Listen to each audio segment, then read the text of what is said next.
there are days that I am not a good mother. There are days that I'm not a good wife. There are days that I'm not a good person also. You would consider movies a luxury. Is in the hands of man. So they're making the decision. And they're making the decision as to which film they want to go for and they don't want to go for. She's like, it's always the small imperfections that make you beautiful, that turn you beautiful from pretty. And I was like, that's fabulous. I want to be beautiful.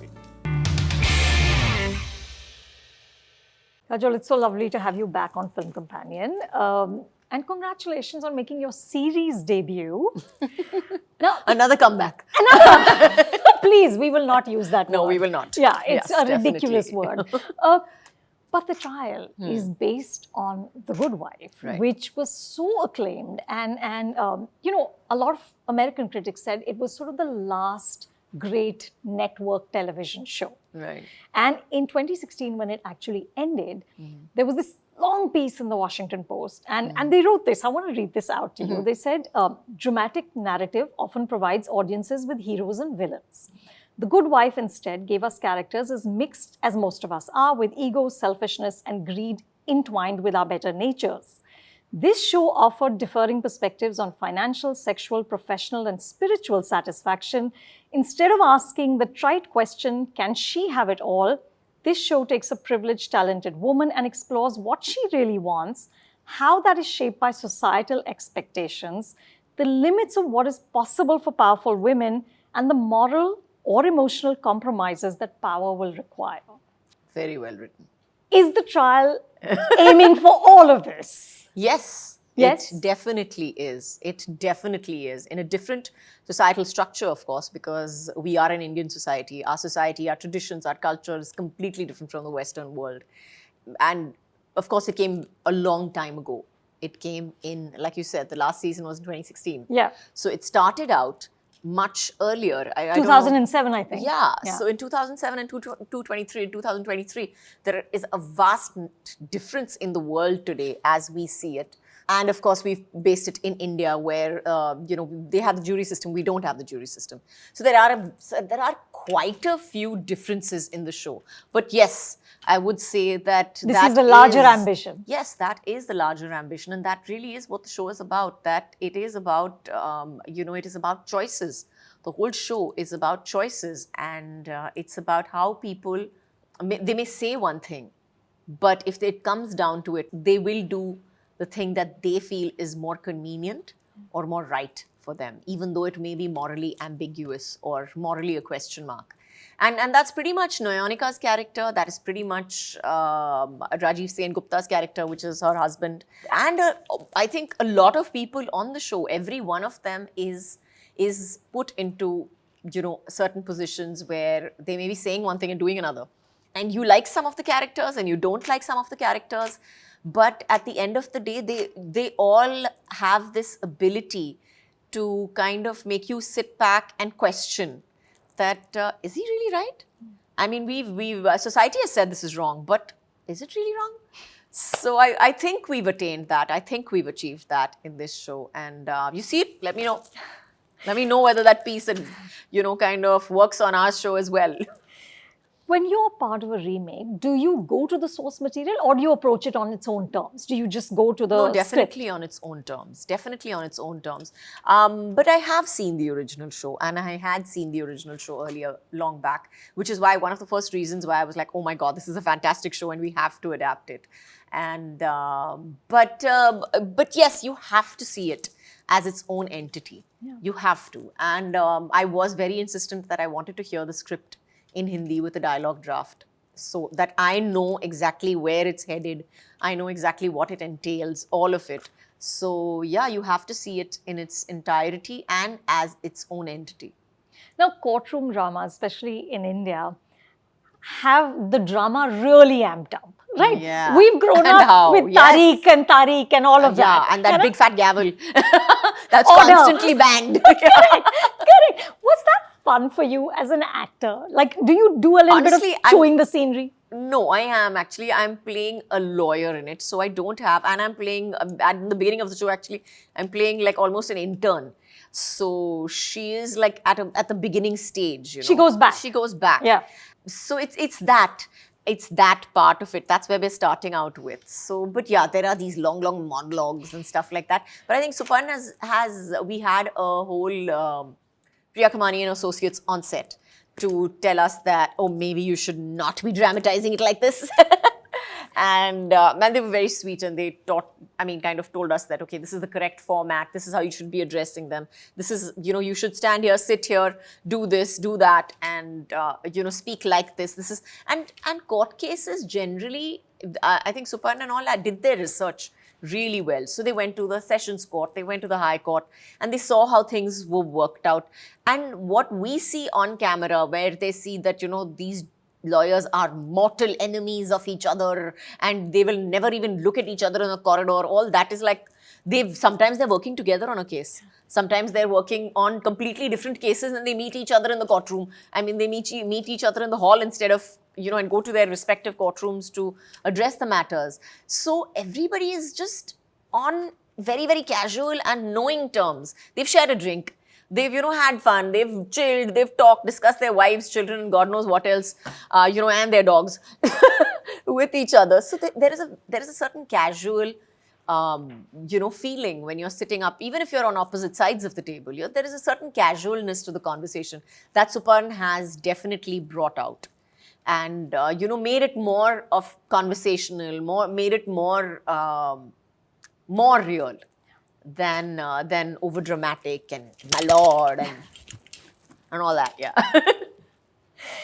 This question, can women have it all, is a very contentious one. Right? Now, about 8 years ago, Indra Nooyi, who was still chairperson of PepsiCo at that point, said that we cannot have it all. She said about the work-life balance, we are screwed and we cannot have it all. What's your take? I don't believe anybody can have it all. So it's not about women. It's definitely not about women. I feel that somewhere down the line, even men that you look at and you say that, does he have it all? If he has a lot of money, he may not have a family. If he has a family, if he has a great family life and he has money, there is definitely दाल में कुछ काला है. कहीं तो problem है. कहीं तो problem है. कुत्ते के साथ problem होगी, लेकिन कुछ तो problem होगी उसकी. So, and I think that because of social media, maybe, that things are portrayed a lot bigger and a lot nicer than they actually are. And the truth of the matter is that, I'm speaking completely personally in this respect. I would say that there are days that I am not a good mother. There are days that I'm not a good wife. There are days that I'm not a good person also, for that matter. Especially before my coffee, definitely do not speak to me.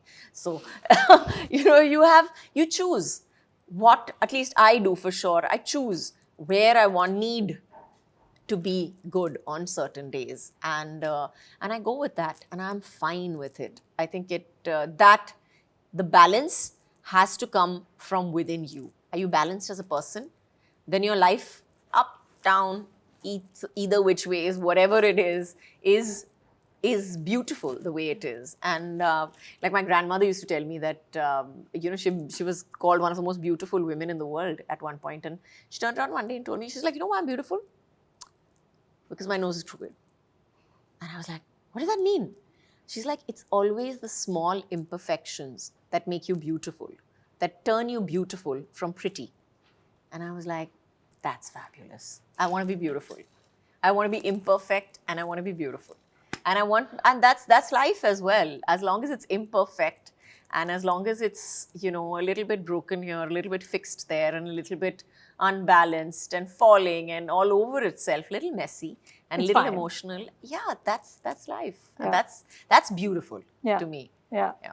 The one thing I really love about streaming is how it's created so much space for women. There's just incredible work being done, and especially older women, Sushmita and Madhuri and Ravina, and you're now headlining a show, and it's fabulous. And I keep thinking, why is it that Hindi cinema has not been able to do this? I think it has a lot to do. I think Gaurav pointed it out yesterday at the press conference that we had yesterday, that it has to do with the spending power. What do you mean? It has to do with the spending power, because the spending power is 99.9% in the man's hands. and you don't have that big spend power in the female side of the population.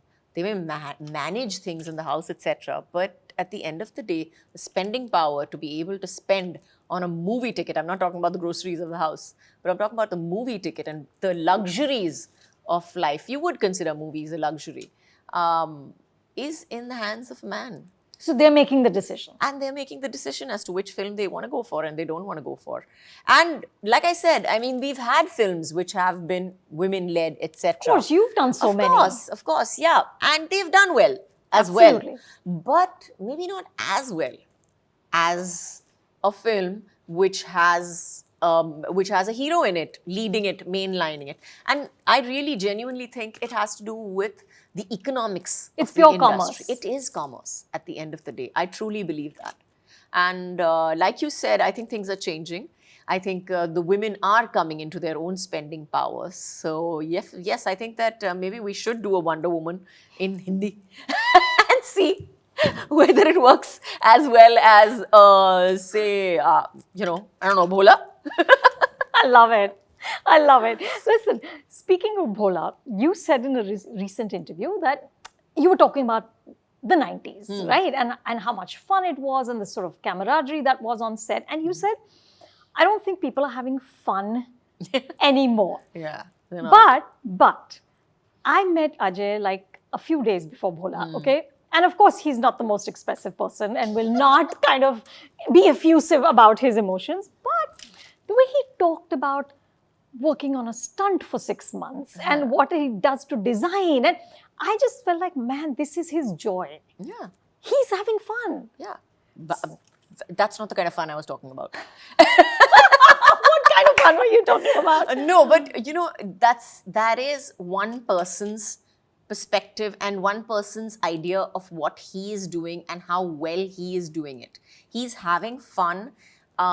He's having fun doing his job. Yeah, absolutely. He's having fun doing his job, but that's really not what I was talking about. You're talking about like interpersonal. I was talking about, and I was talking about it being a vibe.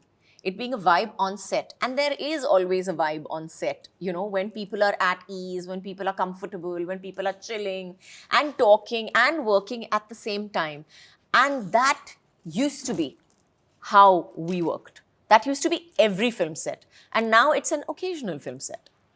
That's really all I meant to say by that. So I'm not saying that people are not having fun anymore, but maybe they're having fun and in their, which I think even people did at that point in time. But like everybody takes their professional, maybe takes their jobs very, very seriously now. So a little too much is what you're saying.